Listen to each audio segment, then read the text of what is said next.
परिस्थिती अशी आहे की जे 2 टीएमसी पाणी तुमच्या आमच्या हाताचं पाणी या भागाला मिळायला पाहिजे. आज पहा तुम्ही गोदावरीचा जायकवाडीचा तलाव 100% भरला.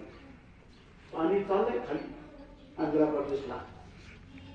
तोच पाणी जर वळवलं असतं तर निमगावचा तलाव असेल, माधवणीचा तलाव असेल, जवारवाडीचा तलाव असेल, शिल्पानाचे बॅरेजेस असतील, इकडं शिंदेवाडीचा तलाव असेल, तिकडं चक्रावलीचा तलाव असेल, इकडं कुळीजवाडीचा तलाव असतील, आणखीन पाझर तलाव असतील, फुलटाकीचं असेल, हे भरून घेतले असतील. परंतु शासनाला काय झालं, जाणीवपूर्वक आपल्याला हे लोक पाण्यापासून वंचित ठेवत आहेत. तर परिस्थिती अशी आहे, आतापर्यंत या विषयाला आजार